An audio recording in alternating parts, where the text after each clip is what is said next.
Salut la gang! Bienvenue à Métallographie, épisode 4, la série où moi et mon acolyte Dom Tremblay, on se claque tous les albums d'un band qu'on choisit et puis on en parle et on les classifie selon nos préférences personnelles. Aujourd'hui à l'émission, Cryptopsy.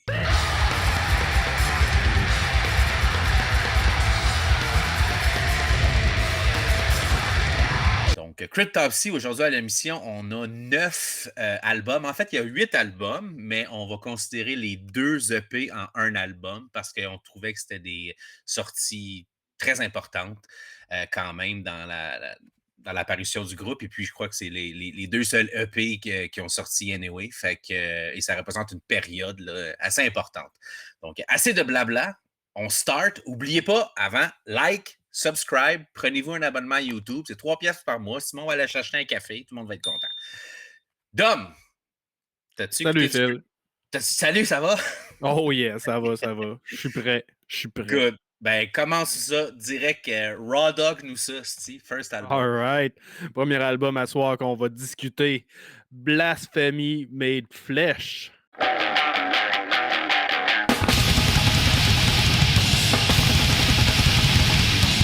Blasphemy Made Flesh, sorti en 1994.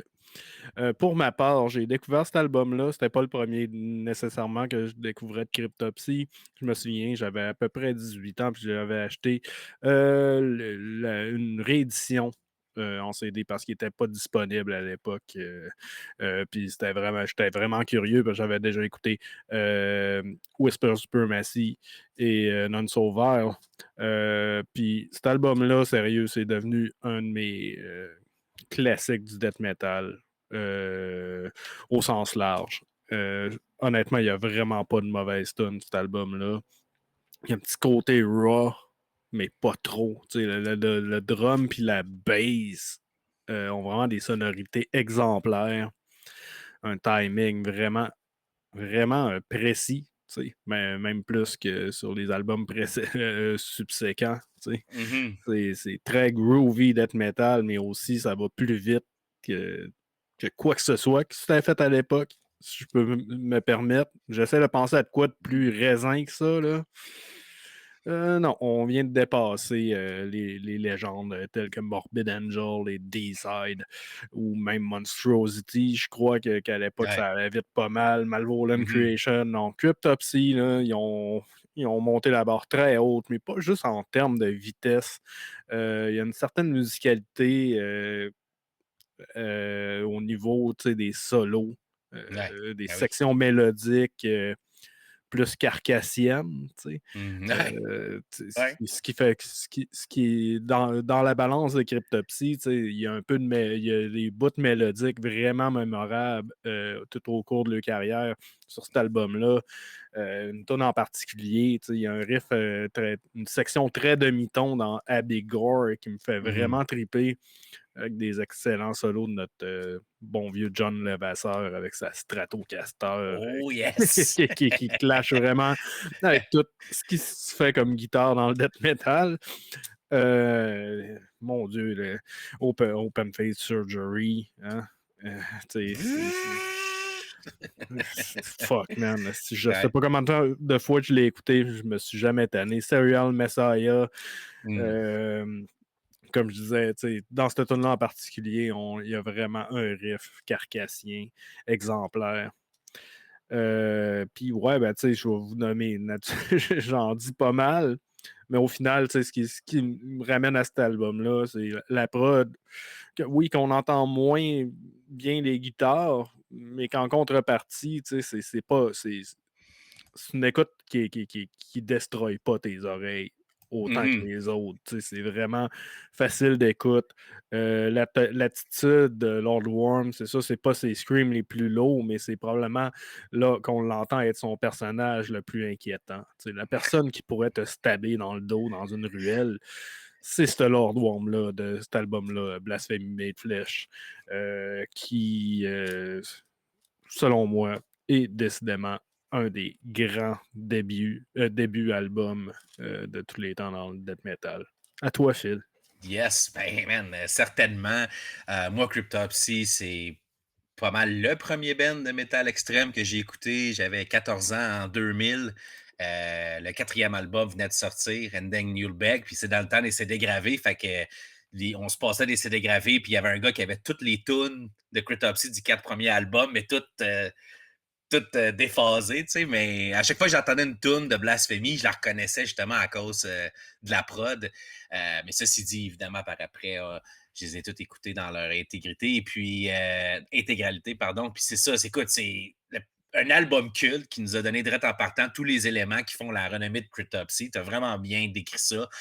First, les assauts de brutalité comme il y en avait peu à ce temps, définitivement, c'est numéro un. Numéro 2, les passages mélodiques, même, je vais dire, néoclassiques, les passages néoclassiques, très shreddy. Il y a le premier solo sur la track 4 qui est Serial Messiah, mais il y a un excellent solo également sur la track 9, Mutant Christ. Fait que t'écoutes ça, c'est brutal. Tu vois que les gars shred, tu vois que les gars, ils connaissent, ils rentrent toute leur gamme. C'était quelque chose que dans 94, j'imagine, comme tu as mentionné, on n'entendait pas souvent. Puis même moi, quand je l'ai entendu dans les années 2000, j'avais jamais rien entendu plus que ça. Ça a changé ma vie. Lord Worm, évidemment, les vocales non conventionnelles qui at worst, tu vas dire oui, mais ça ne suit pas les lyrics, OK, mais at best, ça fait que vu qu'il ne suit pas, disons, les mots, les sons qu'il fait ne suit pas les mots, ça toujours permis à Lord Worm de focus plus sur vraiment le son, le thème qu'il va aller chercher.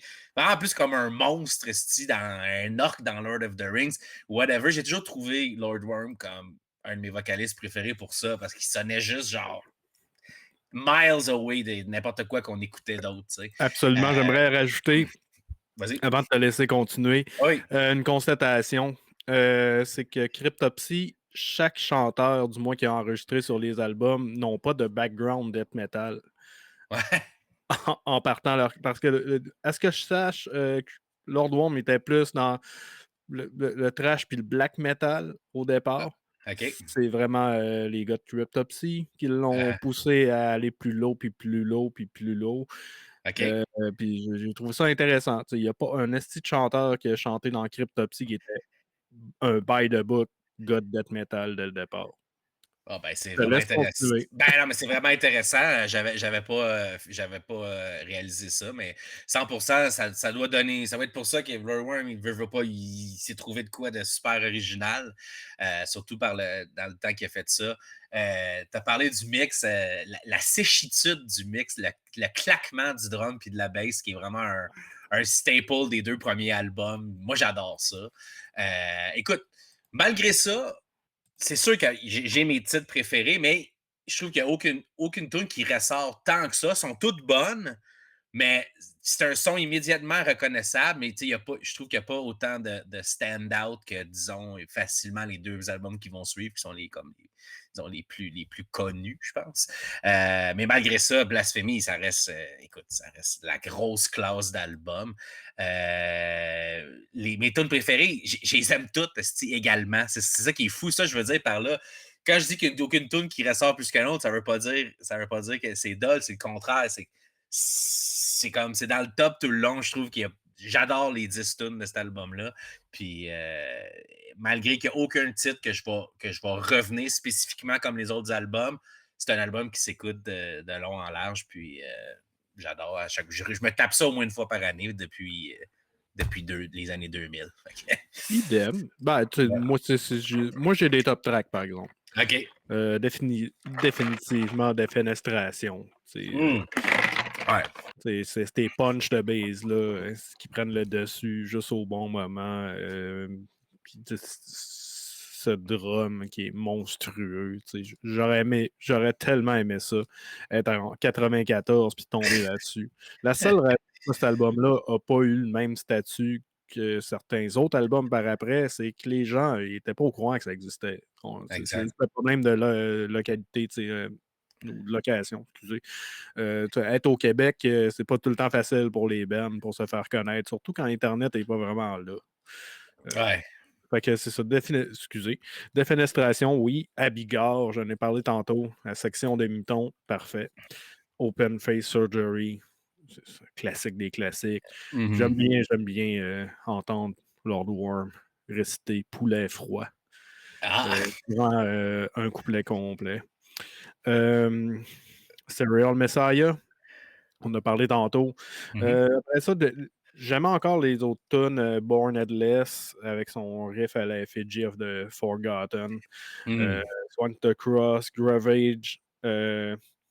Très, très cool stuff, mais c'est pas mes tunes préférées. Memories of Blood, c'est très cool aussi, mais c'est pas dans mes top tracks. Mais Mutant Cries, par contre, là, on commence à reparler d'un vrai classique. Puis ouais, Pathological Frolic termine l'album d'une manière très, très déroutante, avec un sujet très, très intéressant. Quand tu lis les paroles, là, c'est genre, tu vois que Lord Worm était complètement ailleurs dans ses descriptions. Là. C'est fantastique. Excellent album. Yes, sir. Donc, Dom, tu classes ça où, toi, sur 9? Deux, Number 2. deux. C'est À comprenable. une époque, j'aurais le deux. Écoute, dans les cinq premiers albums, dans les quatre premiers albums, je pense que ça a fait la loterie pas mal. Dépendamment Ouais, comment je file, ça peut vraiment changer, mais ouais, tu non, feel non. 2. Non, cet album-là, c'est un 2 pour moi, dans le discographie. Toi? Cool. 3.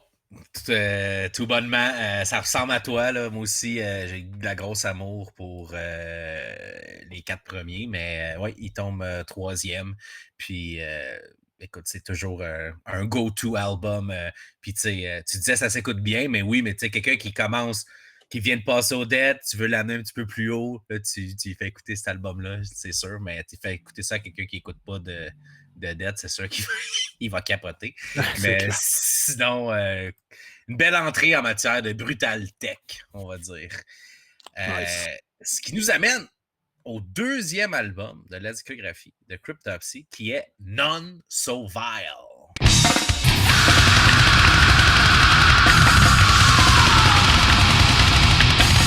None So Vile, qui est sorti en 96.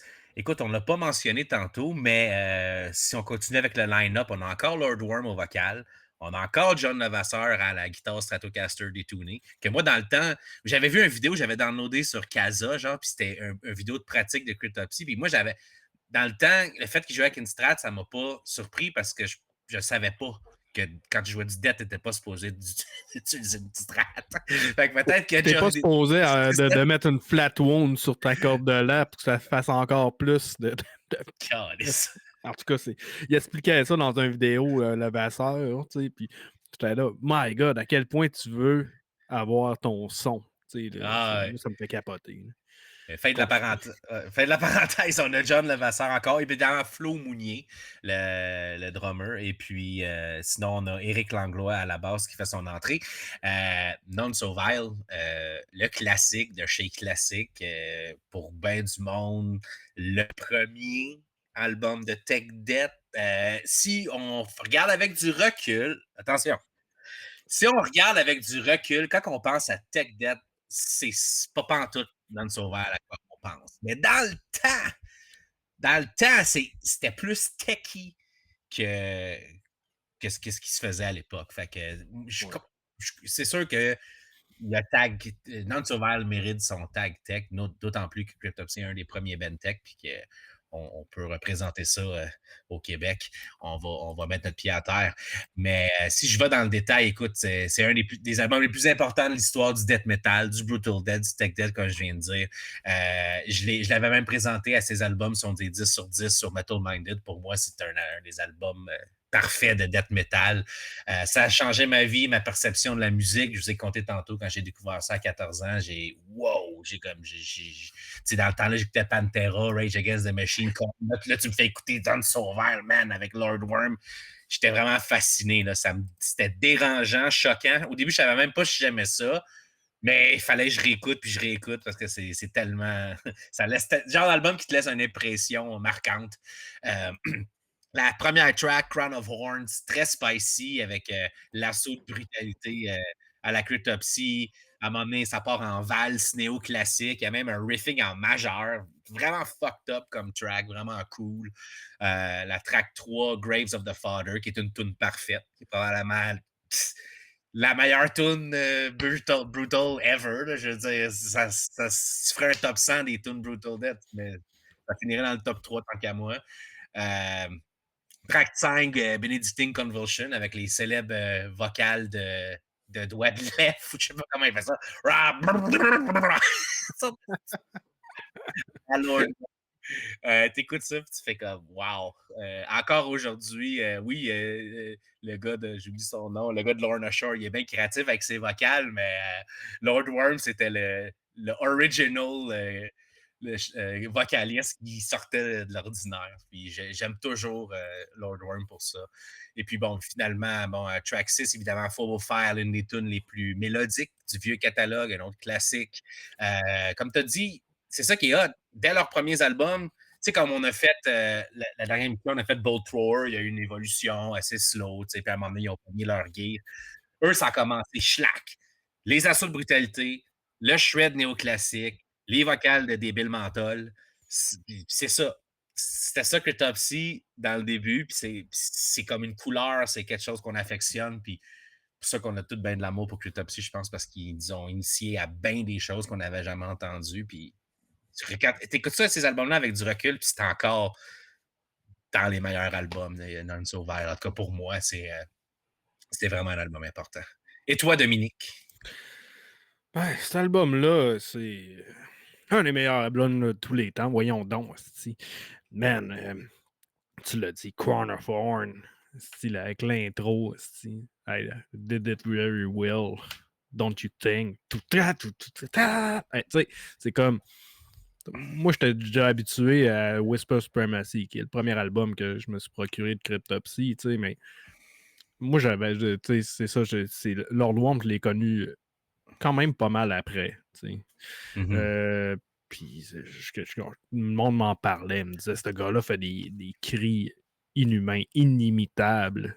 Puis je savais pas de Ouais. quoi il me parlait, tu sais, puis hey, quand j'ai entendu ça, je pense que quelqu'un m'avait fait écouter Phobophile, là, avec Mhm. l'intro de piano, là. Là, j'étais là, mon Dieu, le timbre de la musique, c'est d'autres choses, là. J'ai vraiment, j'en suis jamais revenu. Ouais, exact. Au moins, cet album-là a vraiment l'énergie puis un petit peu de sloppiness du grindcore. Ouais, Mélangé avec le chunk, le groove, le fatness du death metal, puis une aura malsaine, si on veut, du black and death metal. Il y a du mélodique death metal aussi au travers de tout ça. mhm.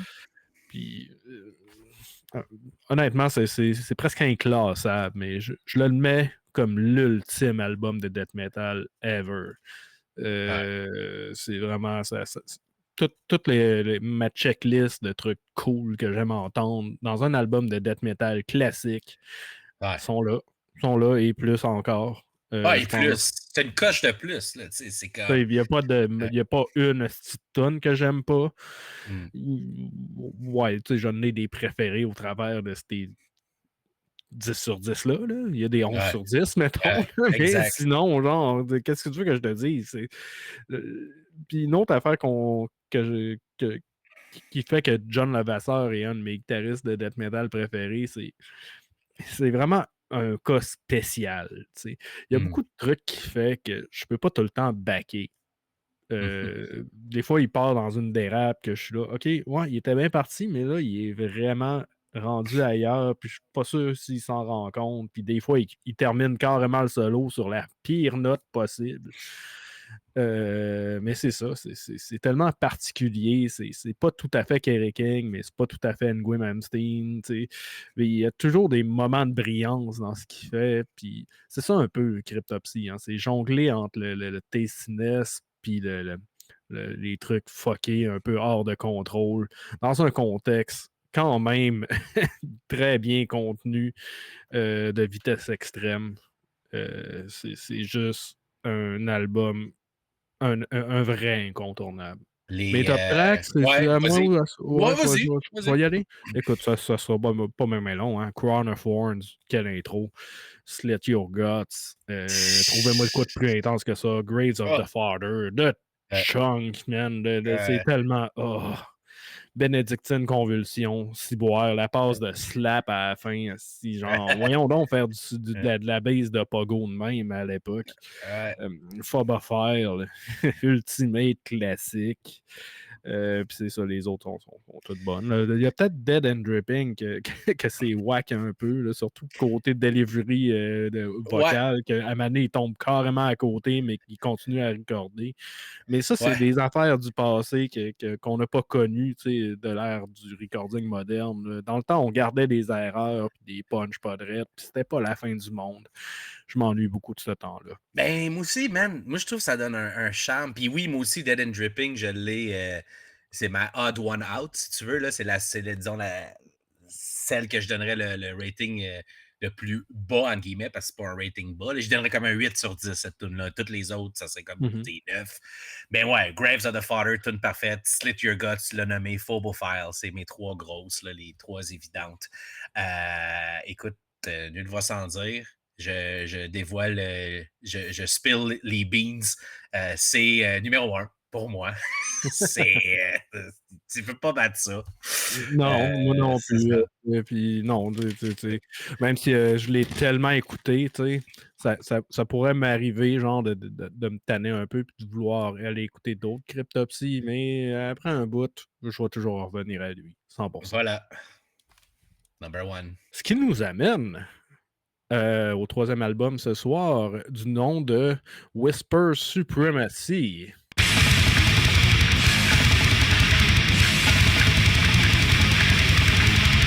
Whisper Supremacy, sorti en 98. Et oui, comme je disais tantôt, premier album de Cryptopsy que j'ai écouté. You know what? La première fois que j'ai écouté cet album-là, j'ai pas trippé. Moi qui étais habitué à du death metal du type D-Side, Cannibal Corpse, rapide, mais relativement carré, facile à Mhm. comprendre. Ça va vite, mais ça reste défini, très marqué. T'sais. La première fois que j'ai entendu MACH, j'étais là, que c'est ça? C'est n'importe quoi. Le gars semblait fessé dans un poêlon à la vitesse lumière, puis avec un vocal hardcore, puis des guitares très, très stridentes in your face. J'étais pas sûr, sérieux. Ça m'a pris une couple de semaines. Je les ai redonné suffisamment de chance jusqu'au temps que je me rende enfin à écouter l'album au complet, à écouter la délicieuse Cold Date Warm Blood. Mhm. Ce qui me donnait le courage d'écouter l'album en entier au travers du temps. Puis sérieux, là, à une certaine époque, je ne jurais encore que par cet album-là. Pour moi, Ouais. Mike DiSalvo a vraiment une énergie brute, hardcore, qu'on n'avait pas entendu vraiment dans ce métal d'une extrémité de ce genre-là. C'est encore très, très original comme mix. Euh, Ouais, c'est un album très court, mais qui va très, très, très vite. Il est encore plus technique, plus extrême que Non-Sauveur. Il y a d'aussi bons moments. Genre, j'oserais même dire que les deux albums sont excellents, d'une qualité très, très ressemblante, sauf que je pense qu'il y a un petit peu moins de gros hits, cet album-là. Mhm. Mais sinon, la qualité du début jusqu'à la fin est là. J'ai des bons moments partout. Je dirais que ça commence plus fort que ça finit fort pour moi, par exemple, cet album-là. Ouais, je suis d'accord avec toi. Musicalement, je trouve que ça se tient encore pas mal avec les deux derniers, surtout si on sait ce qui s'en vient par après dans la discographie. La plus grosse différence, bien sûr, étant le changement de vocaliste, là, Mike DiSalvo. Tu l'as low-key mentionné, mais c'est ça. Donc, Lord Worm est parti, Mike DiSalvo est arrivé. Sinon, on a les mêmes membres que l'album précédent avec l'ajout de Miguel Roy aux guitares. Et puis, côté prod, il y a plus d'ambiance aussi. Je trouve que c'est moins sec. C'est moins sec comme le. C'est encore sec, mais c'est un petit peu moins sec. Sinon, mais c'est ça, tu l'as mentionné. Écoute, c'est un album un autre album hors pair dans l'histoire du death metal. Moi aussi, je préfère nettement les 4 premières tunes aux 4 dernières. Moi, mes tunes de cet album-là, c'est sûr Cold Hate Warm Blood, c'est toujours celle qui a ressorti le plus. Puis j'écoutais beaucoup Serpent Squirrel aussi parce que je crois qu'elle faisait partie des tunes qui étaient sur les CD gravés qu'on se passait. Tu sais. Mais c'est un vocaliste, moi aussi, dans le temps, je préférais Mike DiSalvo à Lord Worm parce que, disons, que je comprenais plus ce qui se faisait, c'était plus facile à suivre. Avec du recul, depuis que je suis vraiment plongé dans le death metal, je crois que j'aime mieux Lord Worm, mais j'adore tous les vocalistes de Cryptopsy. Ils ont vraiment tout leur style. C'est juste que ça m'a pris beaucoup de temps avant de déchiffrer qu'est-ce que Lord Worm faisait, mais Mike DiSalvo, un champion, c'est clair. Écoute, j'ai toujours moins écouté un peu. Dans les 4 premiers, c'est ça là que j'ai toujours un petit peu moins écouté que les 3 autres, évidemment. On parle de 4 classiques, fait qu'à un moment donné, il y en a un que tu écoutes un peu moins. Mais sinon, regarde, je ne m'éterniserai pas à dire c'est un album que je vais également toujours réécouter. Top Track, tu les as nommés déjà pas mal? Non. Bon, Je te vas-y. laisse commencer. Ou je Ben, peux y c'est aller. ça. C'est ça, comme je t'ai dit, moi, mes top tracks, c'est les 4 premières, mais en particulier Cold Hate Warm Blood, qui serait ma préférée, avec le côté mélodique, puis le gros côté shredding. C'est quelque chose que quand j'étais TQ, j'écoutais Steve Vai, Joe Satriani, puis là, je pouvais écouter du shred dans du death metal. Fait que je trouvais ça super cool que Cryptopsy fasse les deux. Fait que j'ai toujours bien aimé cette tune-là. Ouais. Fuck yeah, ben écoute, je vais y aller. Je vais essayer d'être bref. Une de mes premières, la première Emaciate, autant qu'elle m'avait turné off la première fois que je l'ai écouté, que c'est devenu un de mes classiques. Ça va super vite. L'énergie de Mike DiSalvo vocal, c'est monstrueux. Tu sais. Une petite parenthèse, je trouve beaucoup que Lord Worm puis Mike DiSalvo sont un peu comme Chris Barnes puis Corpse Grinder dans Cannibal. Il y en a un qui est plus mystique, Euh, ouais, poignardeux dans le dos, tandis que l'autre est vraiment plus l'espèce de gros monstre qui va t'éclater la tête avec ses mains. ouais, ouais. Je pensais à ça de même. Ouais, c'est ça. Le trade-off très court dans MSI8 m'a toujours fait beaucoup plaisir. Cold Hate Warm Blood, man, c'est une des meilleures tonnes de tous les temps. Puis le solo, c'est un de mes solos préférés ever de métal. Après ça, White Worms, j'ai noté That Blast après le. En tout cas, anyway. C'est vraiment un moment particulièrement spasmeux qui m'est toujours resté dans la tête.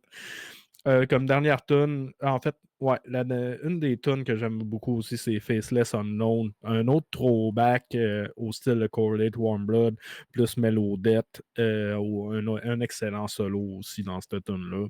Sinon, un album, ça passe dans le temps de le dire, puis ça te laisse jamais de marbre.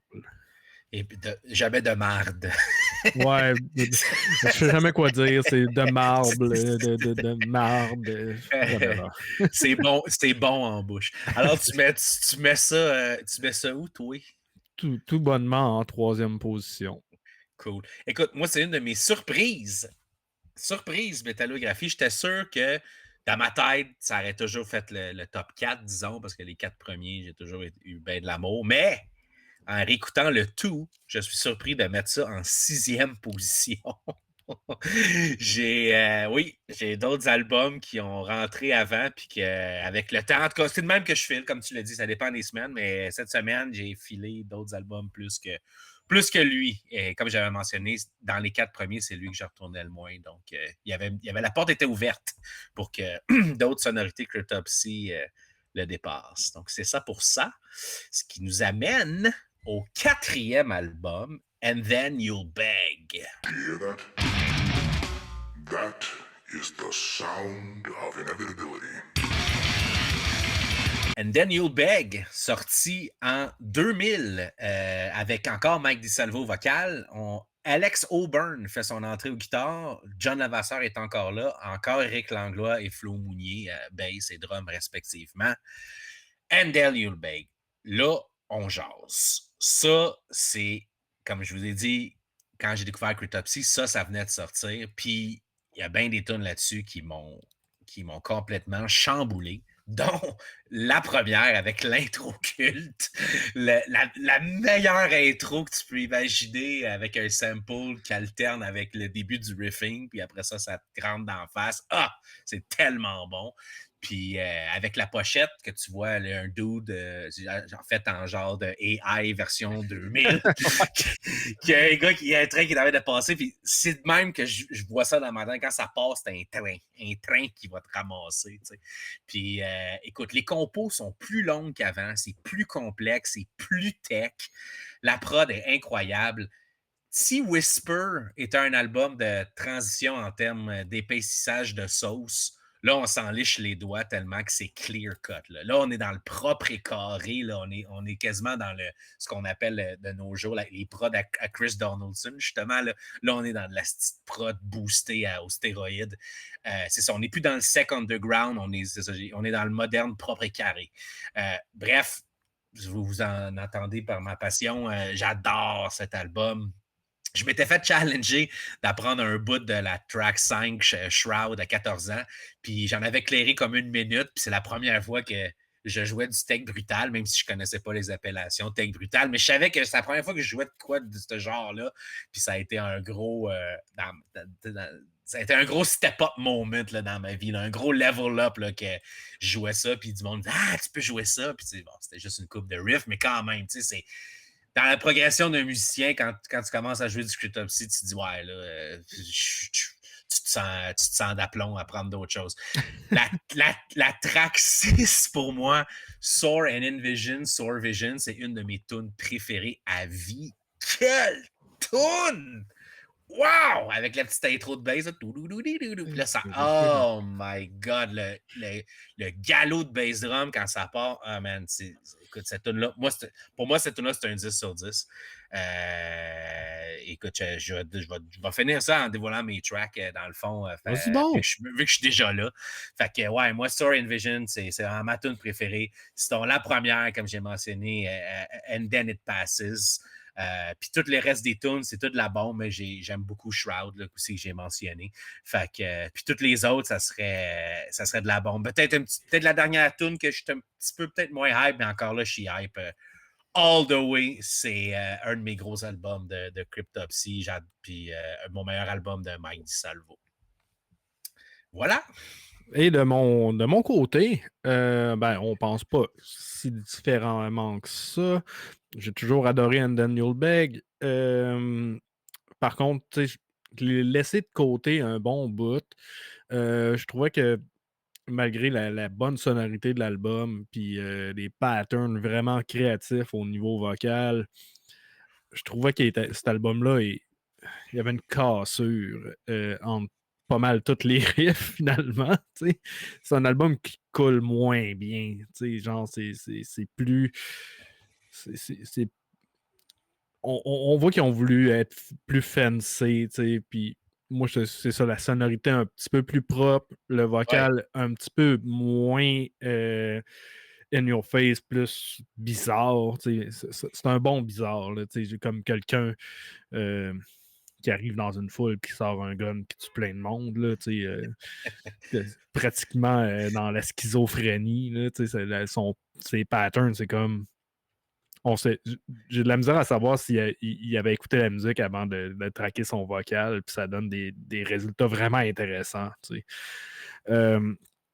Ouais, j'ai beaucoup de classiques, cet album-là. Quand le côté chaotique est à son apex, là, ça donne des tunes comme Voice of One Reason, qui est personnellement une de mes tunes de Cryptopsy préférées. Là. C'est nice. La vibe, l'intensité, même si ça fait 20 fois que tu l'écoutes et plus, ben, tu es encore surpris à chaque fois de ce qui se passe. We Bleed.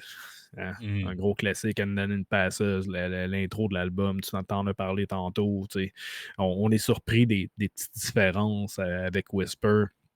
Sinon, c'est ça. Je dirais que par contre, il y a plus de tunes sur cet album-là que les autres albums précédents qui m'intéressent moins. C'est vrai que j'aime beaucoup Soar and Envision, Soar Vision. Mais à part l'intro de base, il n'y a pas vraiment de quoi qui m'a autant marqué que toi. Par contre, Shroud, Le riff death mellow vers la fin, là. Ouais. Je pense que c'est ah, c'est Exact. baveux, ça, c'est parfait. Beaucoup de riffing en arpège, comme ils ont introduit dans les autres, albums. Puis, comme tu l'as dit, le Scream Go On Earth, j'ai toujours trouvé ça intéressant, l'aspect didgeridoo de 2 minutes. Mais la tune qui suit après, je trouve pas que c'est un de leurs Ouais, meilleurs closers. Puis encore moins l'avant-dernière tune qui est Back to the Worms, qui est une version réenregistrée d'une vieille tune de leur démo avec OK. Lord Worm. Puis cette version-là, je trouve ça vraiment whack. Je trouve pas que le vocal de Mike fit sur la musique avec Lord Worm. OK. Puis néanmoins, il performe très bien sur l'album. Je voulais juste pas qu'il touche à ce stock-là. Ça fait perdre un petit peu des points à l'album, mais ça ne le fera pas descendre dans les abysses. Inquiète-toi pas. All right. Bon, ben, je pense que je te demande de te prononcer premier depuis tantôt. Je vais y aller. Moi, c'est mon deuxième. C'est None So Vile, puis And Then You'll Beg. Puis, écoute, c'est mes deux go-to. Quand j'ai un trip Cryptopsy, là, c'est ces deux-là. Puis après ça, c'est le premier. Un, deux, trois. Il n'y a pas de secret. That's it. Excellent classement. Moi, il est en 5e position. OK. Autrefois, je l'aurais probablement mis plus haut. OK. J'avais dans l'idée que les 4 premiers ils restaient là. C'est pas C'est vrai. ça. C'est pas vrai. Il n'y a rien de seté dans la pierre. Il faut juste pas trop être orgueilleux. Et voilà. Ce qui nous amène au prochain album de ce soir. Une fois n'était pas. Once was not.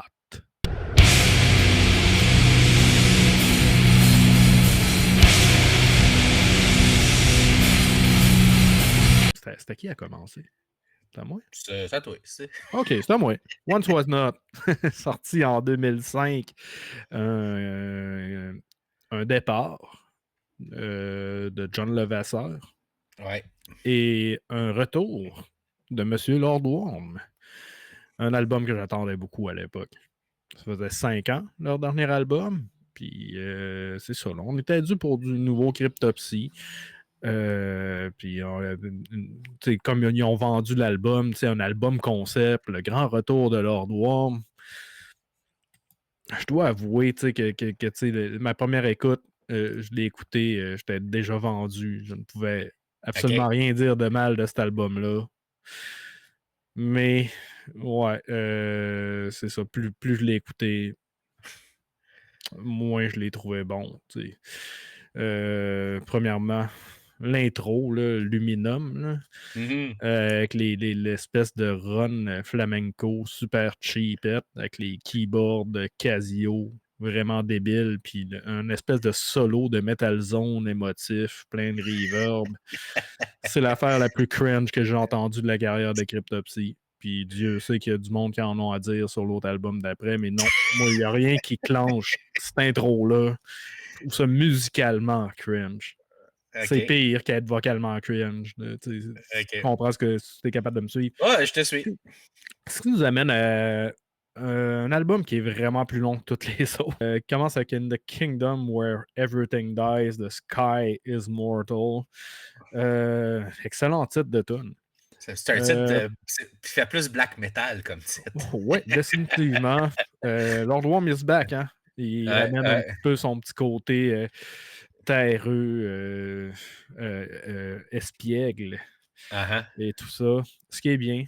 Je trouve que, bon, j'en en parlais tout de suite. Le mix est complètement horrible. Tout se rentre dedans. On dirait que, Ouais. honnêtement, ça passerait bien pour un bon live recording, mais non, pas tant. On est trop au milieu du local. Mhm. C'est très lassant pour les oreilles. Ces coups de snare incessants là, qui n'ont pas de dynamique. C'est un move que je comprends pas, personnellement. Mhm. Je pense qu'ils voulaient aller ailleurs, mais ça n'a pas joué en leur faveur. Je trouve qu'un album aussi long pour ce genre de musique-là, puis avec un concept aussi abstrait, méritait pas une prod aussi plate à écouter. Sinon, bon, moi, je trouve que John Levasseur, il a composé des bonnes tonnes, cet album-là, hein, dont Adeste Fidelis, mais honnêtement, tu sais, ça marque son ton de git et puis là, puis ça paraît Ouais. énormément. Sans manquer de respect à Alex O'Byrne, qui est lui-même un excellent guitariste, très technique, mais moins raffiné, selon moi. Ces solos m'ont jamais fait capoter. C'est genre, il va all-in, sans trop se préoccuper de son tone, je crois. C'est plus un guitariste de trash puis de vitesse pure. C'est ça me manquait un peu cet album-là. Puis ouais, j'ai pas un top track qui m'ont vraiment que j'ai vraiment le goût de revenir, mais j'en ai. Je vais te les dire quand ça Ben sera oui. mon tour. Sinon, il y a des trucs vraiment drôles sur l'album. C'est comme l'intro de Keeping the Cadaver Dogs Buzzy, là, le petit jazz, what the fuck, qu'est-ce qui se passe avec cette tune-là. C'est ça, c'est plus qu'un mix bag. Là. Je pense que j'ai plus de mauvais à dire sur cet album-là qu'il y a de bon. Puis c'est ça. All right. Bon, ben écoute, je suis pas mal du même avis. C'est le fun que Lord Worm soit revenu, pas parce qu'on était tanné de Mike, mais parce que Lord Worm, c'est un personnage tellement coloré. Donc, moi aussi, j'étais hype en 2005. Ah, un autre album avec Lord Worm, qu'est-ce qui va se passer? Mais probablement que c'est l'album le plus décousu de la discographie. Tu l'as bien mentionné. Le songwriting me semble rushé. Il y a plein de bons riffs, mais le tout, c'est rough. Ça sonne juste moins inspiré que les 4 derniers albums. Puis, j'ai marqué la même chose. Côté prod, c'est pas aussi clean que And Then You'll Beg, mais ça n'a pas non plus le charme des 3 premiers. Fait que, dans le fond, c'est comme un fail côté sonorité ici. C'est comme, ils sortent leurs premiers albums, seulement avec pas de budget underground, mais ils ont réussi à capturer de quoi de mieux qu'en 2005. Fait que, c'est pour ça aussi, je pense que l'album il a tombé entre les cracks parce qu'il n'y avait juste pas le charme des sonorités du vieux crypto. Ceci dit, il y a du bon stock là-dessus. Moi, j'adore la passe dans In the Kingdom Where Patente. À un moment donné, c'est comme quand tu échappes une balle, là, ça fait genre ting, ting, ting, ting, ting, ting, J'ai toujours trouvé ça crissement original, genre. C'est genre d'affaire que. Et musicalement, tu écrirais ça. Je ne sais même pas comment exactement qu'il écrirait, mais anyway, j'ai toujours trouvé ça fascinant. Sinon, j'ai toujours bien aimé le lead single de Pestilence That Walketh in Darkness et le vidéoclip parce que 2005, écoute, on est la génération vidéoclip qui tapait des vidéoclips sur Musique Plus en VHS. Fait que, puis là, le vidéo de tout ça, je pense, c'était le premier ou un des premiers vidéos de Cryptopsy. Puis là, on pouvait voir Lord Worm qui a juste une présence tellement unique et grande avec son long trench coat dans le swamp. Fait que j'ai toujours trippé sur ce single-là. Mais sinon, à part ça, comme toi, sauf certains petits quirky whack ici, comme tu dis, les pulse jazz, whatever, c'est pas un album que je suis retourné. Et puis, l'autre affaire que je trouve vraiment weird, c'est l'outro après l'outro. Fait que, tu sais, track 10, The End. Puis là, après ça, t'as une autre tune qui est Endless Cemetery, mais c'est la moins bonne tune de l'album. Fait que, genre, tu t'arrêtes l'album, puis là, tu recommences, puis là, tu me garoches cette tune-là que Dom a l'air à aimer. Moi, je trouve que c'est genre tellement anticlimatique. C'est genre, OK, on fourre, on vient, on arrête, puis là, on se réessaye, mais on est mou. Fait qu'on n'est pas capable. C'est comme. Ça m'a toujours gossé, genre, que ça finisse pas justement avec The Pestilence, que je trouve qu'il y a un des moments forts de l'album. Dans le fond, pour moi, la track 2 puis track 9. Fait que j'ai déjà vendu la mèche sur mes tracks, mais je te laisse te prononcer là-dessus. Fuck yeah. Ben écoute, comme toi, top track In the Kingdom, pour toutes les raisons que tu as mentionnées, même si le mix puis la faiblesse un petit peu du vocal aussi, genre des fois il y a des cris qui n'ont aucun impact Uh-huh. dans le mix, c'est assez troublant quand on se rappelle de Non So Vile, tu sais. Mhm. Mais sinon, tu sais, musicalement, il y a vraiment des trucs nice comme l'espèce Mhm. de bout que tu me parlais tantôt. Après ça, à Destin Fidelis, je peux pas dire que c'est pas une façon de commencer une tune de manière efficace, puis ça garde vraiment une petite bonne drive. Puis je me souviens avoir vu que c'était une tune de Levasseur avant qu'il OK. quitte Cryptopsy. À part ça, tu sais, tout ce qui a honte, la track 5 et la track 9. Tu sais, je suis d'accord, tu sais, The Pestilence, That Walk, blablabla. Petit côté alternatif, tu sais, moi, ça me weird out plus que toi, tu sais. OK. Entendre Lord Worm déblatérer sur un Ah, riff à la spoken word. Deftones, ça marche pas dans ma tête. Je suis désolé. The End, je trouve que c'est un petit morceau tribal intéressant qui mène vers ma tune préférée de l'album. Ah oui, OK, On n'a OK, pas écouté la même affaire pantoute. Endless OK. Cemetery, c'est un classique pour moi. Ah C'est la oui, OK. seule tune que j'ai vraiment le goût de réécouter de cet album-là. Avec un riff mélodique black metal vraiment intense avec Lord Worm qui est à son meilleur. Parce que c'est un gars de black. Puis en ce OK. moment même, il est encore capable de faire ce genre de vocal-là. Puis on l'entend à son meilleur sur cet album-là, selon moi. En tout cas, peut-être le réécouter sur une nouvelle oreille Ben, moi un aussi, c'est jour. intéressant. Non, non, mais pas vrai. Écoute, cool. Fait que l'album, tu mets ça où sur 9, toi? Oh, neuf. Oh, neuf. 9, ouais. 100% neuf. Ah, moi, c'est 8. Moi, c'est. J'en ai un que j'aime moins que lui, mais ça fait pas. Je trouve pas que c'est un mauvais album. C'est juste quand tu es un band comme Crypto qui a livré des albums incontournables, des incontournables, celui-là, il l'est pas. Straight up. C'est tout. Ce qui nous amène au 6e album de Unspoken King.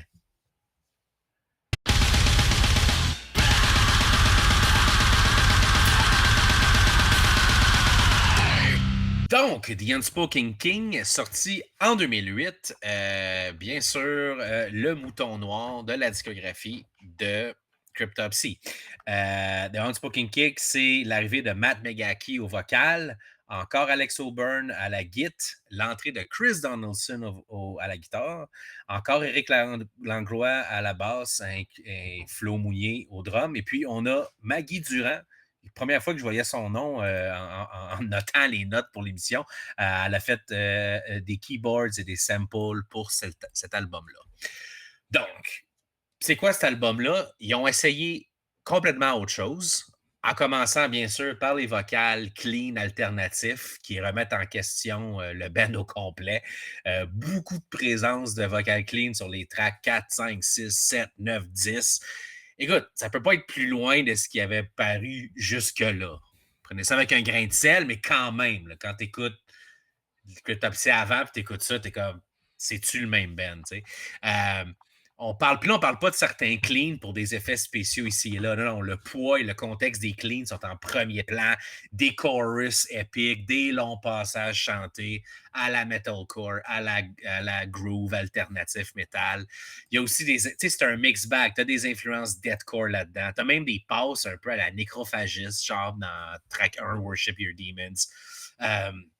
Du riffing groove alternatif, j'ai mentionné. Il y a même une touche symphonique avec des layers, des pianos dans la track 3. Tu sais, dans le fond, c'est la transformation d'un band culte, brutal tech death, à un band qui se cherche incroyablement en essayant de mettre tous les éléments qui ont sorti dans le métal depuis leur création, aller jusqu'en 2008. Tu sais, c'est comme s'ils sont arrivés là et ont dit, bon, le métal, c'est autre chose que c'était. On va essayer ça, ça, ça, ça, ça. Puis ils ont tout crissé ça dans un chapeau, puis ils ont tout mis ça sur l'album. Alors, ça fait-tu un mauvais album? C'est pas un mauvais album. C'est pas un album qui passe pas à l'école, loin de là. C'est juste que c'est crissement weird. C'est comme. C'est un mélange, tu sais, passer de quelque chose de super, des gros blast beats, puis du gros vocal extrême à un vocal chanté clean, épique, avec une petite progression grunge en arrière. C'est vraiment pas pour tout le monde. Puis je pense que c'est ça qui a fait que c'est le mouton noir de la discographie, si on veut. Au mieux, c'est un album extrêmement aventureux, voire expérimental pour le contexte Cryptopsy. Au pire, c'est un album qui, par ses variations extrêmes, n'a pas réussi à toucher bien des gens. Je pense que c'est ça l'affaire. C'est pas quelqu'un, il y a personne qui a dit ah, ça, c'est ma tune. Ça. OK, je suis convaincu qu'il y en a peut-être, heureusement, du monde qui écoute, qui sont pas d'accord. Mais j'aimerais ça que vous nous mettiez ça en commentaire. C'est quoi vos tunes préférées? Est-ce que c'est votre album préféré? Vous avez le droit. Vous avez le droit. On a tout le droit d'aimer ce qu'on veut. Moi, je trouve que c'est incroyablement cringe dans la discographie Cryptopsy. J'adore Matt Megacki, attention. J'adore Chris Donaldson, tous ces gars-là. C'est juste que cet album-là, il est sorti bien trop weird. Puis encore en 2024, quand je l'ai écouté, là, tabarnak que c'est bizarre. Il faudrait que je le réécoute. Il faudrait que je le réécoute encore parce que je pense que c'est la première fois que je l'écoute au complet. Pour vrai, j'avais jamais osé. Écoute, j'avais décroché dans le temps, puis ça a donné ça. Donc, à toi, Dom. All right. Ben écoute, j'ai quand même une couple d'affaires à dire cet album-là, moi aussi. Premièrement, la première chose qui frappe, à part ce que tu as mentionné, c'est la production plastique. Chimique. Chimique, lifeless. Les mots me manquent. Par contre, je la trouve nettement plus agréable que parce que voyons, Once Was Not. Parce qu'à 47 minutes, même si elle est un peu underwhelming, cette prod-là, elle est beaucoup plus tolérable pour les l'oreille moyenne, je dirais. Ouais. Sinon, ouais, cet album-là, ouais, c'est un album très expérimental. Il y a des albums qui font progressif pour les bands, puis on les a tous entendus, les Illud de Divinanus, puis les Saint Anger, quand un band veut vraiment faire de quoi de différent, pour le Ouais. postanier, puis ça, j'encourage ça. Ouais. Le problème, c'est que ces albums-là, à la place de faire progresser la marque, ils transgressent beaucoup trop pour leur propre bien. Ceci étant dit, la brutalité en tant que telle, la technicité, le playing de Donaldson, parce que honnêtement, je pense pas qu'Alex Auburn a traqué cet album-là, ni même composé. Je crois pas 2 secondes. Tout ce qu'il a fait sur cet album-là, c'est faire un photoshoot avec un trench coat, puis il a fait I'm Out of Here. Puis Maggie Durand, écoute, à chaque fois, je fais le saut aussi qu'elle est là, parce qu'il y a plus de keyboards puis de samples sur Once Was Not que sur cet album-là. Fait que sa contribution a vraiment passé dans le beurre pour tout le monde, je crois. Sinon, il y a vraiment nice tonnes, cet album-là. Puis il y a probablement, ne serait-ce que la pire tonne de Cryptopsy, Bemoan de Martyr. Là. Ça, là, c'est genre, holy fuck, qu'est-ce qui se passe avec mon band préféré? J'ai marqué Incubus, Clean Alternative, Vaux, what the fuck? Ouais, c'est pas mal ça. C'est tout le long, écoute. Puis comme tu disais, moi j'adore aussi Matt McGackie. Surtout ce qu'il est devenu. Il chante super bien. bien. Ce gars-là, c'est juste dans le Cryptopsy, ça n'a pas sa place. Ça marche pas. Ça marche pas du tout. Il vient d'un milieu anglo-metalcore de la scène de Montréal. Three Mile Scream, je l'ai écouté un peu, puis j'ai compris par la suite pourquoi ça s'était ramassé dans Cryptopsy de cette manière-là. Il aurait dû peut-être plus prendre de temps pour s'habituer à ce style de musique-là. Puis ça paraît. Par contre, il y a des screams qui fait que sur cet album-là qui sont méga efficaces, mais au final, c'est vraiment plus une performance metalcore / deathcore que death metal tout court. Puis c'est ça qui fait perdre beaucoup de points, mais sinon, je peux écouter The Headsman une fois de temps en temps. Le solo est super bon. Christian Donaldson, très underrated comme guitariste. C'est comme un Levasseur, mais vraiment genre on top of his game. Il n'y a pas de note weird. Là. C'est un gars qui a étudié son jazz puis tout, puis on l'entend. C'est super efficace. J'aime aussi Silence the Tyrant. Qui sont plus Melodette / Slipknot, même dans, dans ses patterns. Ouais, je vais continuer mes top tracks. Leech. 1, 2, 3, 4, tout pas. Parfait. Parfait, tu me gagnes avec ça. Puis une dernière à Anoint the Dead, une tune très beau lot. Encore une fois, un excellent lead. Le reste, c'est genre, il y a des bouts que les mélodies sont moins désagréables que sur les autres tunes, mais ouais, c'est ça. Pas de vocal clean dans Cryptopsy. Non, merci.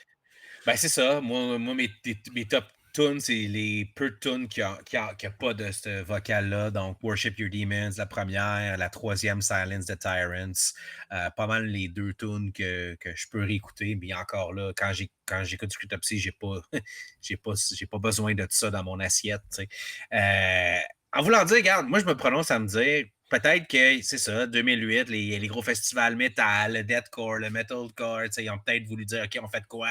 Peut-être qu'ils voulaient réexploser. Peut-être que l'album a été écrit plus en fonction de vouloir aller chercher un plus gros fanbase. C'est sûr, je peux pas voir d'autres raisons d'essayer ça que juste que des raisons musicales. Je pense qu'ils ont essayé d'élargir leur fanbase. Puis, regarde, ça n'a pas marché. Je pense que ça les a nuits pour beaucoup d'années à venir. Mais ce n'est pas la fin, parce que Cryptopsy, c'est intuable. C'est un phénix qui renaît de ses cendres à chaque album. Mais pas à chaque album, mais vous comprenez ce que je veux dire. Moi, je le mets dernier sur 9 dans les efforts Cryptopsy. Mais ceci dit, comme je vous dis, c'est un album qui passe quand même très bien à l'école. C'est juste que c'est pas mon Cryptopsy. That's it. Ce n'est pas mon Cryptopsy non plus. Néanmoins, je le trouve vraiment plus intéressant et réécoutable que l'autre d'avant. Ce qui l'amène à 8. Et it's not the worst. Et vraiment pas le meilleur, par contre. Ce qui nous amène tout bonnement en 2012 avec l'album Cryptopsy.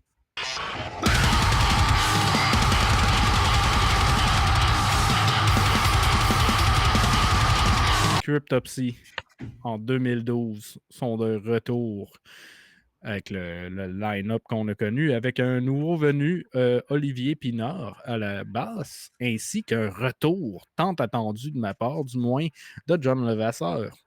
Oui. Donc, on a droit à ce que je pourrais appeler le line-up de rêve de cette band-là, si on veut.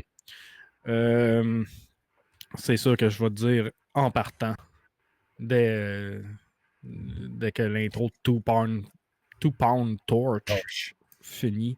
Quel type de tonne whack. En fait, toutes les tonnes de cet album-là sont méga whack. Il y a peut-être Ominous. Ouais, Ominous, c'est un bon titre de tonne de death metal, mais tout le reste, c'est tout des points d'interrogation pour qui que ce soit est capable de comprendre un peu l'anglais. Il va falloir qu'un jour je rencontre Matt pour qu'il m'explique tout ça. Une torche de 2 livres. De quoi tu parles? De quoi tu parles? Anyway, cette tune-là est monstrueuse. OK? Two Pound Torch, c'est du top tier Cryptopsy. Probablement une des. Je mettrais ça dans mon top 10 de tunes de Cryptopsy ever. Sérieux, c'est incroyable. Le trade-off de lead de Levasseur avec Donaldson m'émeut à chaque fois. Je trouve ça particulièrement parfait. Ensuite, je te dirais que malheureusement, quoique le reste de l'album est bon, je trouve qu'il maintient vraiment pas les hautes attentes que la première tune m'a donné. Il y a des bons moments, je vais les donner plus tard, mais sinon, je trouve que ça sonne un peu forcé. La prod, quoique bonne, le vocal beaucoup plus death metal est un peu trop distorsionné. L'élément de danger est pas excessivement là. Le drum est très, très, très, très mis à la grid, ce qui rend ça beaucoup moins dangereux que ce qu'on a connu dans les 4 premiers albums, je dirais. Ouais. Des grands moments mélangés avec des moments vraiment moins mémorables de mon côté. Puis toi? All right. Ben, écoute, évidemment, ici, on lâche les cleans vocales, on revient à une dimension plus brutale tech, mais je trouve que l'album est très garroché. Je trouve que contrairement aux 4 premiers, le riffing est juste moins iconique. Pour moi, c'est un album de transition d'un Cryptopsy qui s'est fait chier sa tête par l'album d'avant, qui se cherche encore, mais qui revient quand même aux origines. Donc, comme tu dis, ça donne des grands moments, des bons moments, mais pas. Non, ça donne des bons moments, mais ça donne pas des grands moments. Bon, Two Pound Torch, Shred Galore, je pense qu'elle joue encore dans leur setlist actuelle. C'est une crise de tune, on s'entend. Track 3, tu as une petite interlude jazz comique, encore une fois, pour ajouter au What the fuck is happening. Sinon, la track 8, encore une couple de petites passes à la nécrophragis, là, à la néoclassique. C'est avec The Unspoken King, c'est les 2 albums que j'ai le moins écouté dans la discographie. J'ai pas d'attachement pour ça. Puis, malgré que à ce moment-là, malgré que je reconnaissais l'immense talent de Matt, je trouvais que malheureusement, Cryptopsy as a whole, il s'était pas replacé. Puis là, malgré le retour de John Levasseur, on s'est dit que ça s'en va où? Fait que, c'est genre, peut-être c'est Cryptopsy, si tu rendu le band qui fait juste lancer des albums, ils ont essayé de quoi, ça n'a pas marché. Là, c'est genre de band qui ont genre 17 albums, puis que, OK, ils ont un nouvel album, mais ça ne performe pas. Fait on va voir que c'est tout le contraire avec les releases, les derniers releases qui vont s'en venir. Mais pour ma part, en 2012, c'est pas quelque chose que j'ai accroché. Puis une autre affaire que j'aimerais rajouter avant qu'on passe à nos top tracks, je parlais du fait que j'étais excité de revoir Levasseur. J'ai une autre impression, c'est que je pense pas qu'il ait composé quoi que ce soit sur cet album-là. Je pense qu'il a juste traqué ses solos. Et that's it. Parce que, genre, il n'y a pas sa marque de commerce, j'entends pas son tone du tout dans les tracks de rhythm, ce qui à long terme m'a énormément déçu. Mais si je reviens à cet album-là, c'est décidément pour entendre les trade-offs qu'il fait avec Donaldson. C'est vraiment de quoi qui me fait vraiment plaisir. Il y a des gros moments là, comme là, je vais tomber dans mes top tracks. Je me lance là-dedans. Two Pound Torch, classique. Ouais. Classique. Très, très haut. Redskin de Scapegoat, une tonne très, très bizarre, mais c'est vraiment les solos pour moi qui assauvent cette tonne-là. Puis pour terminer, parce que tout le reste, c'est du comme ci, comme ça. J'aime Omenos avec son intro avec les breaks de bass qui mettent en valeur notre Olivier Pinard national. Puis c'est pas mal ça. Je dirais que c'est malgré toute ma négativité que vous avez pu sentir, c'est quand même un très bon album. On parle à l'intérieur de la discographie de Cryptopsy. Il y a du meilleur, il y a du pire aussi. Si on met de côté le dernier album qui était vraiment expérimental aussi, cet album-là, c'est le premier album de la nouvelle ère Cryptopsy, de le son moderne Cryptopsy. Donc, encore une fois, c'était nouveau. C'était tout nouveau. Là. C'est comme Once Was Not, c'était comme nouveau, mais ça ne l'était pas. C'était décousu. Unspoken King, c'est fucking bizarre. Cryptopsy, on ne s'attendait pas à ça non plus. C'est comme 3 albums de tabarnak, qu'est-ce qui se passe avec Cryptopsy, right? Mais ceci dit, ben c'est ça, mes top tracks, c'est pas des tracks, c'est des must pour moi, mais j'aime beaucoup The Golden Square Mile, la 6e, puis les 2 premières, Two Pound Torch, puis Shag Harbor's Visitor, puis finalement Damn Draft Dodgers. Je te dirais que ces 4-là, c'est mes 4 préférés. Et puis, moi, ben ça tombe tout bonnement en 7e position. Tu dis où est-ce que ça tombait, moi? Non. En 7e position. Hey, Doc!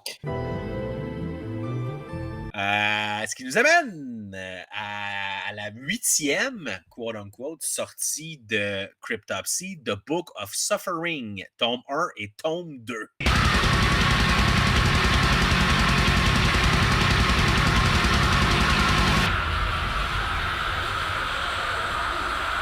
Alors, c'est ça, on parle de 2 EP. Tome 1 sorti en 2015 et le tome 2 sorti en 2018. Et puis là, on est dans le line-up, finalement, qu'on retrouve encore aujourd'hui en 2024, qui est Flo encore au drum, Chris à la guitare, Matt au chant et Olivier à la basse. Alors, nos 4 joyeux lurons nous ont composé 2 EP qui sont de la bombe! Alors, moi, a été aussi pas mal une de mes surprises de cette métallographie. Je sais que s'il y a une personne qui parlait en bien de ces albums-là, c'est toi, Dom. À plusieurs reprises, à Pouilleux, à Metal Minded, je t'ai entendu parler de ça. Puis moi, je l'avais écouté, mais j'étais encore back burner, là. J'étais Cryptopsy, je l'écoutais. Quand je voulais écouter Cryptopsy, j'écoutais Non Survival. Bon, on se l'a dit, on le sait. Mais fait que j'écoutais pas encore ça. Mais là, j'ai réécouté les 2 EP back-to-back 3 fois cette semaine. Tabarnak, ça torche. Écoute, c'est le rebirth de Cryptopsy, c'est la nouvelle ère. L'album est très lourd, très groovy, c'est très badass. T'as du riffing à la Cannibal Corpse, genre. T'as encore des runs classiques dans Halothane Glow, dans Frame by Blood. T'as du top tier riffing, même Melodette dans Frame by Blood, mais c'est tout bien, ça se tient bien. T'as des dissonances le fun dans The Laws of the Flesh, qui est sur le 2e EP. Ces 2 excellents EP qui ont malheureusement peut-être tombé dans l'oubli de plusieurs, considérant les albums sortis depuis Once Was Not. Mais man, c'est bon en tabarnak. Genre, quand j'ai écouté ça, c'est plein de groove, c'est plein de dissonances, puis ça se tient. Le songwriting, tu vois que là, ils se sont vraiment, vraiment forcés à faire des tunes qui se tiennent de A à Z. Moi, personnellement, j'ai une préférence pour le premier EP. Si vraiment il faut que je compare, mais j'adore les 2. Hot Takes, c'est le Diabolus et le Musica de Cryptopsy pour moi. De par la groove, Ouais. OK. de par le son moderne, de par la prod, puis c'est ça, la prod puis la groove, pour moi, c'est l'album le plus lourd, pesant. Fait que moi, ça me donne des couleurs de ça. Puis c'est pas une mauvaise chose, parce que je suis un très gros fan de Diabolus et de Musica. Moi aussi. Mais moi, c'est ça. Dans la discographie de Cryptopsy, ça me donne vraiment cet effet-là. J'arrêtais pas de penser à ça. Avant de te nommer mes top tracks, je vais te le laisser là-dessus. Fuck yeah, ben, sans grande surprise. Book 1 et Book 2, pour moi, c'est un masterpiece inattendu de cette band-là. Quand c'est sorti, je m'attendais à rien. J'avais écouté Cryptopsy, puis comme je te dis, ça m'avait comme laissé un petit peu sur ma faim, malgré tout mon enthousiasme. Ça, j'avais décidé, probablement pour mon propre bien, d'avoir aucune attente. Puis tabarnak, man, quand j'ai entendu ça, Detritus, ça, je pouvais pas, jamais j'aurais pu m'attendre à ça. Hein. Cryptopsy avec un guitariste, Ouais. puis leur prod, objectivement leur meilleur prod, sérieux. Ouais. Genre, puis je sais que ça a été recordé dans le studio à Chris, mais il y a eu la décence d'envoyer ça aux États-Unis à Jason Sukoff pour faire le mixing, mastering. Ah, c'est que ça a payé, man. Le low end de la base, là. Pas le dark glass stuff, là, que c'est mince de même, puis que ça ping tout le temps, là. Non. Ça, c'est du vrai fucking Mesa Boogie, low end, là, comme de tes rêves, là. C'est un ton de base que la plupart des bands de death metal rêvent.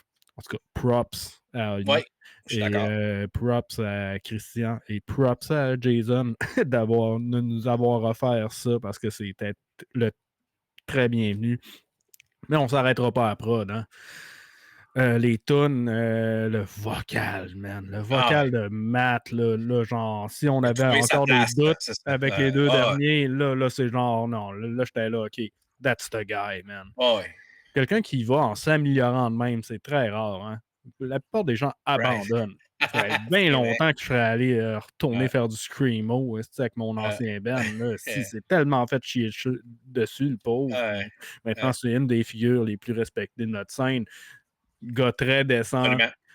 s'exprime très bien, gentil, mais aussi très puissant, créatif vocalement. Tout mon respect va à ce gars-là. Puis tu l'as dit, Hello Ten Glow, c'est une de mes tonnes de Cryptopsy préférées. Cool. Avec Detritus, avec Frame by Blood, ce qui fait que le premier tome est pour moi incroyable. Ouais. J'ai skippé une tonne, mais elle est bonne aussi, là, The Knife là, and What Remains. Mais c'est juste que les 3 autres tonnes, c'est des monuments. Le deuxième EP, moi je l'ai compté comme 5, 6, 7, 8 dans les tracks. Je trouve que The Word, tu sais, il est aussi bon. Sire of Sin, qui était le premier extrait qu'on a entendu, est très gros re. Mais sinon, Wretched Living, Fear is Displeasure, la coche vocale a encore monté. Je trouve que musicalement, par exemple, c'est un petit peu moins catchy puis mémorable que le premier EP qu'on vient de parler. Mais dans l'ensemble, de la grosse fucking bombe. Très, très, très, très haut noté. Si je mettais des notes à des albums de Cryptopsy, c'est vraiment wow. Je suis bien d'accord. Moi aussi, mes tunes préférées sont sur le premier, donc Detritus, puis Frame by Blood. The Knife, c'est ça, j'aime beaucoup The Knife. C'est là-dedans que j'avais entendu du riffing un peu à la Cannibal Corpse. Puis dans Halloween Glow, t'as un clin d'œil à John Levasseur avec les célèbres passes de flapping whammy avec les harmoniques naturelles. Je trouvais ça drôle. J'ai des petits Easter eggs. Mais c'est ça aussi, j'ai trouvé que le deuxième EP, il y avait un petit peu trop de glandage brutalique. Mais s'il faut que je dise un bémol. Mais sinon, ça m'a fucking surpris. J'ai crissement trippé. Puis c'est mon autre surprise de météorographie. Je me suis retrouvé à mettre ça en 5e position, ce qui est énorme considérant les albums que je trouve pour 1, 2, 3, 4. Donc, écoute, je t'en parle, j'ai le goût d'aller les réécouter direct, là. Je pense qu'après le show, pour vrai, là, j'ai vraiment trippé. Je redécouvre un peu Cryptopsy avec ces 2 EP-là. Là, surtout le premier, là, j'ai vraiment trippé. Ça fait plaisir à entendre. Je sais pas, rapidement, mes top tracks: Detritus, Halloween Glow, Frame by Blood, The Wretched Living et Fear is Displeasure. Ce qui m'amène à rater cet album-là 4 dans leur discographie.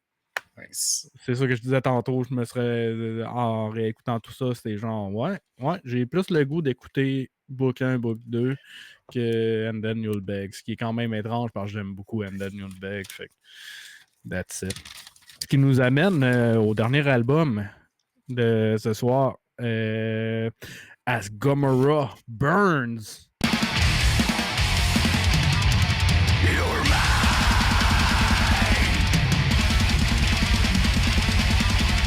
Sorti en 2023. Je ne voulais pas si longtemps. Je me souviens encore. Je sais pas, je pense que tu étais dans le panel ce soir-là. Je suis pas sûr. Non, je pense qu'on était tous les deux pas là, mais qu'on a dû l'écouter parce que moi, j'étais. On jasait, oui, on jasait en même temps. C'est ça, je me rappelle que genre, cet album-là, sur le moment, c'était un gros hit, mais par après, j'étais là. C'est quoi les bonnes tonnes là-dessus? Il y a beaucoup d'informations. Ça sonne right. Hein? La prod est tout aussi bonne, quoique différente que les EP. C'est plus agressif. Là, genre, on en revient un petit peu à un son qui peut me rappeler un petit peu And Then You'll Bank d'une manière. Oui, ben pour la prod béton qui te rentre dedans. Ouais, c'est ça. C'est pas subtil. C'est tout sauf subtil, cet album-là. Oui, cet album-là a une coupe de défauts, mais il est loin de. On peut pas le bâcher tant que ça. T'sais.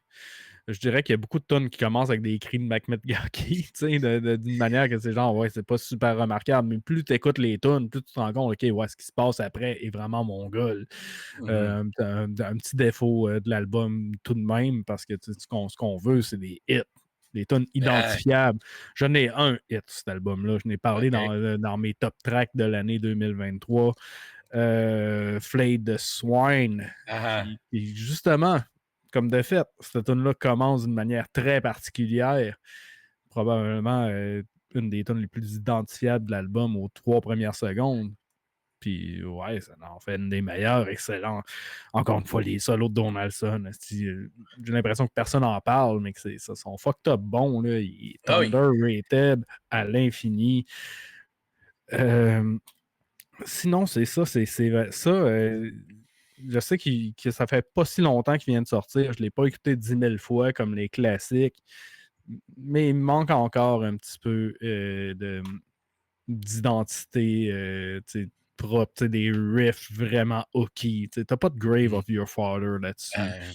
T'as pas de Phobophile ou de Halo Tanglo. C'est un Slip your Cryptopsy guts. très chaotique, très all Ouais. over the place, très, très plaisant pour les fans qui veulent pas trop se faire surprendre. Un petit peu moins plaisant pour moi qui aimerait ça que Cryptopsy aille ailleurs tout en restant Cryptopsy. C'est pas super facile, je comprends ça. Cependant, c'est ça. Cet album-là, c'est l'album le plus poker face pour moi. C'est ni au top, ni au bottom. C'est une zone de confort. Si tu peux me suivre là-dessus. Ouais. Puis, mais j'ai presque rien de mal à dire dessus à part de ça. Cool. Moi, je l'ai beaucoup aimé. The Kings Are Back. C'est ça qui est arrivé quand j'ai écouté ça. C'est la preuve qu'un band peut avoir une phase mythique, tout perdre leur mojo, puis finalement renaître. Ils l'ont fait.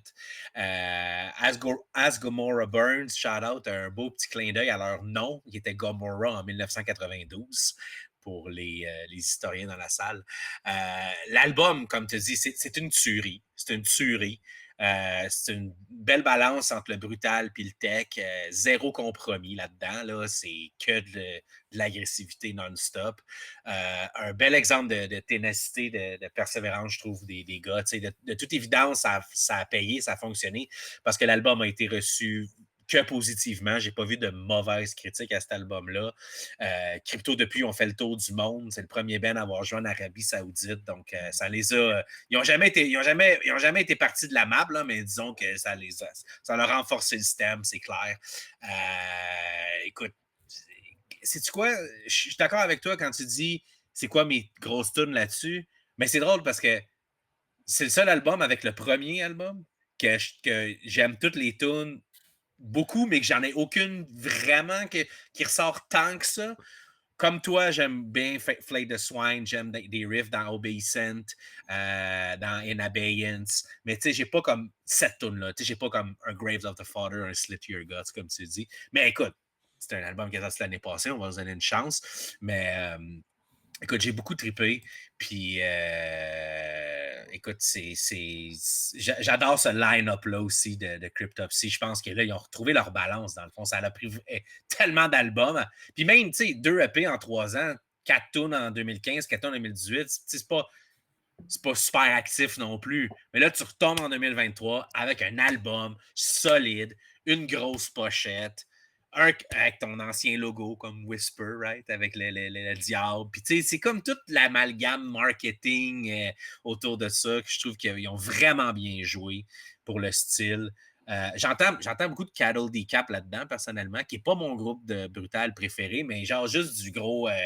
C'est speedy as fuck. Là. Ça te rentre dedans. J'aime aussi les riffs un petit peu plus intricate, des riffs que tu peux. Je suis old school, man. J'aime ça, des riffs que tu sais, Raining Blood. Juste pour caricaturer au maximum, mais tu comprends ce que je veux dire? Yep. Mais sinon, non, j'ai rate cet album-là assez haut. Je sais pas si tu avais des top tracks, tu en as un petit peu parlé. Mais... Absolument. La première, Lascivious Undivine, est truffée d'excellents riffs. C'est du Cryptopsy en forme, comme je m'y attendais. Puis un Matt McGackie, encore une fois, qui step up. Ah ouais. C'est juste comme je te disais, musicalement, c'est bon. Mais, I don't know, man. La musique, t'aimes ça ou t'aimes pas ça, hein? Là, je suis comme un petit peu neutre par rapport à ça des fois. Puis j'aime beaucoup Highlander. OK. Puis Highlander. Flay the Swine, c'est une de mes tonnes de Cryptopsy préférées, décidément. Cool. Moi, si tu me hook at the start, je risque d'être là pour la ride, puis la ride me plus. Puis si tu me gâtes un bon solo en même temps, tu viens de me gagner pour la vie. Puis ça termine bien avec Praise the Field. Bout plus black metal, dans ses influences. Il n'y a rien pour déplaire aux fans de Cryptopsy, mais ni de les surprendre. Puis c'est pas une mauvaise chose, hein. T'es mieux de faire de quoi de safe que de faire de quoi de super désagréable et transgressif. Ouais, c'est ça. Moi, je le place personnellement en 6e position. Vous m'avez suivi jusque-là. Cool. All right. Ben écoute, moi, si tome 1, tome 2 à la 5e position, ça, je me sens en 4e position. Fait que c'est très fort. Puis écoute, c'est peut-être mon ranking le plus bold, si tu veux. Là. L'album est encore neuf, mais je trouve que quand je regarde tous les albums de Cryptopsy, comment les albums tiennent, comment les albums flow, c'en est un esti de bon. Puis je trouve qu'il mérite d'être dans le top. Puis écoute, gros shout-out, man. Comme j'ai dit, j'adore ce line-up-là. Shout-out Oli, qui est comme dans 12 bands. Christian qui met sa touche Midaus sur un paquet d'albums par année qui influe même d'autres producers que je respecte beaucoup, dont Diego de Eye of Horus ici à Edmonton, à Oracle Studio. Il a appris de Christian. C'est ça qui est cool. Christian devient Chris Donaldson devient un ambassadeur de notre scène. Matt aussi, avec, tu as mentionné les podcasts, le contenu en ligne, et puis évidemment Flo, drummer extraordinaire qui est dans quelques autres projets, dont Ultimaus. Mais quelle belle manière de revamper la marque Cryptopsy avec ce dernier album. Et écoute, j'ai eu du fun avec Cryptopsy. Je pense que tu as eu du fun aussi. Moi aussi, ça n'a pas été dur. J'ai trouvé ça moins rough comme expérience que rater les Bolt Thrower. C'était plus marqué, mettons. Les albums ont chacun une petite quoi. C'est clair, ils ont toutes une couleur bien différente. Donc, sur ce, merci d'avoir été là. Merci, guys. Faites-nous part de vos rankings. C'est quoi votre ranking Cryptopsy? Mettez-nous ça dans les comments, dans les commentaires. C'est quoi vos tunes préférées? C'est quoi vos line-up préférés? C'est quoi votre couleur préférée? Puis votre Mac de Pogo préféré? Non, mais écrivez-nous, on veut savoir ce que vous pensez. Et on vous revient au prochain Métallographie. Merci, Dom. Merci, Merci, mon cher Phil. À bientôt, guys.